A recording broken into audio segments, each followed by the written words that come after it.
किए हैं, तो 5 वर्ष का कार्यकाल कैसा रहा सर? जन वितरण नहीं है। जी दूसरा है, उर्वरक का भी लाइसेंस नहीं था, जी लेकिन उसका जो है प्रक्रिया में है। विरोधी तो हर एक जगह है, जी जी। सब लगा के। अच्छा, आपने तन मन से किसानों का सेवा किया है 5 वर्षों तक लगातार, किसानों को अन्य लाभ पहुंचाने का काम किया है। इसमें सरकार के द्वारा जो भी मौजूदा समय में जो लाभ किसानों को दिया जा रहा है वो पर्याप्त है या और इसका दायरा बढ़ाने की जरूरत है सरकार को?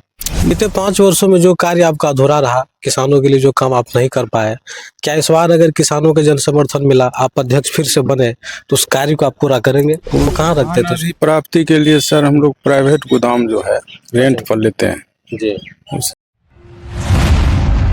बिहार में होने वाले 2024 के पैक्स चुनाव पांच चरणों में संपन्न होना है। आपको बता दें कि पहले चरण के मतदान 26 नवंबर को और आखिरी चरण के मतदान 3 दिसंबर को होना है। इस पैक्स चुनाव को लेकर बिहार के अलग अलग पंचायतों में किसानों में काफ़ी जागरूकता देखी जा रही है। किसान काफ़ी सक्रिय हैं और पूरी मजबूती के साथ इस बार होने वाले पैक्स चुनाव को लेकर किसान भी एक्टिव नजर आ रहे हैं। इसी दौरान हम सुपौल जिले के अलग अलग प्रखंड, अलग अलग पंचायत से आप लोगों को प्रत्याशियों की जो राय है इस बार होने वाले पैक्स चुनाव में और किसान इस बार क्या कुछ सोच रहे हैं, उस चीज़ को आप तक पहुंचा रहे हैं। अभी हम किशनपुर प्रखंड क्षेत्र के परसा माधो पंचायत में हैं। जैसा कि आप मेरे सामने देख रहे होंगे, यहाँ के निवर्तमान पैक्स अध्यक्ष सचिंद्र कुमार बिनोवार जी हैं, जो पिछले कई वर्षों से पैक्स का प्रतिनिधित्व कर रहे हैं और इनके कार्य से एक हद तक किसान काफ़ी प्रभावित भी हुआ है। किसानों को क्या कुछ लाभ देने का इन्होंने काम किया है और इस बार के होने वाले पैक्स चुनाव में किसान जो है कितनी मजबूती के साथ इनके साथ खड़े हैं, उसी चीज़ पर हम खुलासा करेंगे। तो सर, सबसे पहले तो हमारे अनोखा एक्सप्रेस न्यूज में आपका बहुत बहुत स्वागत है। आप लोगों का भी बहुत बहुत स्वागत जी। तो सर, पंचायत वासियों को जो है सो मेरा प्रणाम। जी, पहला सवाल करना चाहेंगे, हमारे जो भी आम पब्लिक आपको देख रहे हैं, आप पहली बार यहाँ से परसा माधो से कब पैक्स अध्यक्ष चुने गए थे? पहली बार 2019 के चुनाव में चुने गए थे। 5 वर्षों का कार्यकाल रहा है। जी। तो सर, इस बार भी आप पैक्स अध्यक्ष पद से चुनाव लड़ रहे हैं, नामांकन दर्ज किए हैं, तो 5 वर्ष का कार्यकाल कैसा रहा सर? बहुत अच्छा रहा है। एक्चुअली मेरे पैक्स में जो है सो जन वितरण का नहीं है लाइसेंस, तो जन वितरण नहीं है। जी। दूसरा है, उर्वरक का भी लाइसेंस नहीं था, जी। लेकिन उसका जो है प्रक्रिया में है। उसका ट्रेनिंग देगा प्रबंधक को, तब जाके लाइसेंस मिलेगा। अब की बार जो है से लाइसेंस मिल जाएगा, तब उर्वरक भी उपलब्ध कराएंगे किसानों को। जी। उसके अलावा धान की खरीदारी समय से किसानों का किया गया था? जी, खरीदारी अभी भी चल रहा है, नवंबर से ही शुरू हो जाता है। धान तैयार कर रहे हैं किसान सब। हालांकि सर, इस बार परसा माधो पंचायत से खास चुनौती आपके सामने नहीं है। ऐसा इसलिए हम कह रहे हैं क्योंकि यहाँ कैंडिडेटों की संख्या बहुत कम है।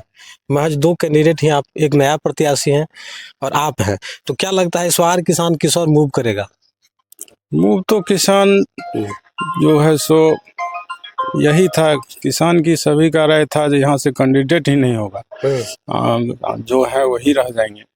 लेकिन विरोधी तो हर एक जगह है। जी जी। सब लगा के। अच्छा, आपने तन मन से किसानों का सेवा किया है 5 वर्षों तक लगातार, किसानों को अन्य लाभ पहुंचाने का काम किया है, तो किसान आपके साथ है ना? किसान आपसे संतुष्ट है ना सर? एकदम बिल्कुल संतुष्ट है।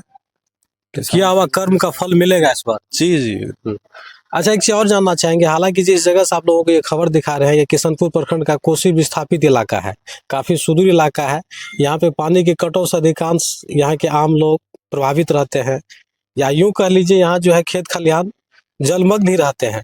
लेकिन इस स्थिति में किसान जो पैदावार करते हैं, चाहे धान हो, मक्का हो, गेहूं हो, तो उन किसानों का आपने अधिक समय से किया, धान की खरीदारी अपने समय से किया? ये अधिकतर इधर धान की खेती होती है और धान का ही अधिप्राप्ति होता है। अधिप्राप्ति होता है जी। अच्छा सर, 5 वर्षों में आप पैक्स को क्या कुछ समझ पाए, क्योंकि 5 वर्षों का अनुभव आपके अंदर में रहा है, किसानों का सेवा किया है, तो पैक्स में सरकार के द्वारा जो भी मौजूदा समय में जो लाभ किसानों को दिया जा रहा है वो पर्याप्त है या और इसका दायरा बढ़ाने की जरूरत है सरकार को? दायरा तो बढ़ाने की जरूरत है, जो है वो पर्याप्त है। जैसे हरित कृषि संयंत्र के तहत जो है सो कृषि यंत्र उपलब्ध कराया जा रहा है। मेरे यहाँ भी स्वीकृति मिल गई है। कृषि यंत्र जो है सो इसी माह उपलब्ध करा दिया जाएगा। उससे किसानों को लाभ मिलेगा। अच्छा, बीते 5 वर्षों में जो कार्य आपका अधूरा रहा, किसानों के लिए जो काम आप नहीं कर पाए, क्या इस बार अगर किसानों के जन समर्थन मिला, आप अध्यक्ष फिर से बने, तो उस कार्य को आप पूरा करेंगे? पूर्ण करेंगे। पैक्स को जो भी पैक्स को सरकार के द्वारा बहुत सारा ऐसे फैसिलिटी भी दिया गया है, तो उनमें से कितना लाभ आपके पैक्स को मिला?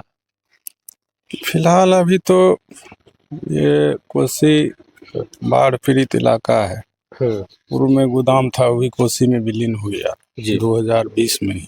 पैक्स गोदाम में यहाँ नहीं है। जी, गोदाम ही नहीं है, तो उसकी भी प्रक्रिया चल रही है। दूसरा है जो सरकार तो ऋण में देते हैं गोदाम, उसका किस्त भरना पड़ता है, तो उसको जो है सो गोदाम कोसी में विलीन हो गई जी, लेकिन उसका जो है सो किस्त चल रहा है।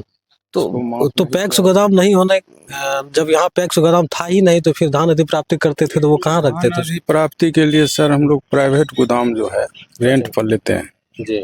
उसी का जो है सो रेंट पर लेके उसी में अधिप्राप्ति करते हैं। कितने किसान जुड़े हैं आपके पैक्स से? पैक्स से 1379 किसान अभी है जी सूची में। जी। वार्ड कितने हैं यहाँ पे सर? 12 वार्ड है। 12 वार्ड है। तो देखिए, आप लोगों को जानकारी देते चलेगी कि किशनपुर प्रखंड क्षेत्र के परसा माधो पंचायत में इस बार के होने वाले पैक्स चुनाव में, हालांकि यहाँ पे चुनावी मैदान में मात्र 2 प्रत्याशी अभी दंगल में, जैसे कि निवर्तमान चेयरमैन साहब हैं और एक नए प्रत्याशी हैं, लेकिन किसानों का जो रुझान है, हम लोगों ने यहाँ जहाँ तक समझ पाया, किसान जिस तरह से यहाँ पे अपनी राय को दे रहे हैं, सामने आ रहे हैं चुनाव को लेकर, इसे ऐसा प्रतीत होता है कि यहाँ पर होने वाले पैक्स इलेक्शन में किसान काफ़ी दमखम से यहाँ पे वोटिंग करेंगे।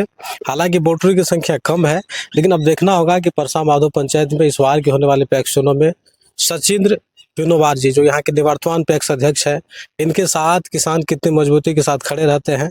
हालांकि इनसे हमने बातचीत किया, बीते 5 वर्षों में किसानों के लिए काफ़ी इन्होंने सेवा किया, जो भी पैक्स से लाभ मिलनी चाहिए वो लाभ इन्होंने देने का भरसक प्रयास किया है। लेकिन इन्होंने कई हद तक ये भी प्रयास किया कि यहाँ पैक्स भवन बने, या उसके अलावा खाद की जो लाइसेंस है उसके लिए भी उन्होंने प्रयास किया। पीडीएस की भी लाइसेंस इन्हें नहीं थी, लेकिन अब जो है दोबारा जो यहाँ चुनाव हो रहा है, तो चुनाव होने के बाद किसानों के द्वारा अगर इन्हें जन समर्थन फिर से मिलता है और पैक्स अध्यक्ष बनते हैं, तो अधूरे जो कार्य है उनको पूरा करने का ये काम करेंगे, ऐसा कह रहे हैं। तो सर, चुनाव को लेकर के यहाँ के किसानों से क्या कुछ अपील करना चाहेंगे, क्योंकि अब समय तो बहुत कम ही है, 3 दिसंबर को मतदान होना है, तो किसानों से क्या अपील करना चाहेंगे आप सर? यही अपील रहेगा, फिर इस बार जो है सो सेवा करने का मौका दें जी। जितना बन पड़ेगा हम सभी का सेवा करेंगे, निष्पक्ष भाव से सेवा करेंगे जैसे करते आ रहे हैं। चलिए, तो आप लोग ये बताइए कि इस परसा माधो पंचायत से जो निवर्तमान पैक्स अध्यक्ष साहब सचिंद्र बिनोवार जी हमारे साथ जुड़े हुए थे, इन्होंने बहुत कुछ जानकारी, बहुत चीज़ों पे इन्होंने खुलासा किया आगामी चुनाव को लेकर, और बीते 5 वर्षों में जो भी इनका कार्य रहा है उन तमाम विषयों पे इन्होंने खुलासा किया। तब आप लोग बताइए कि यहाँ होने वाले चुनाव में इस बार पैक्स अध्यक्ष पद के लिए किसान क्या कुछ सोच रहा है, बीते 5 वर्षों में क्या कुछ हुआ है। हालांकि सचिंद्र कुमार उर्फ बिनोवार जी ने यहाँ पे काफ़ी कुछ सेवा किया है। तब देखना होगा कि 3 दिसंबर को यहाँ के किसान क्या कुछ फैसला लेती है और पैक्स अध्यक्ष के रूप में किसका चयन करती है।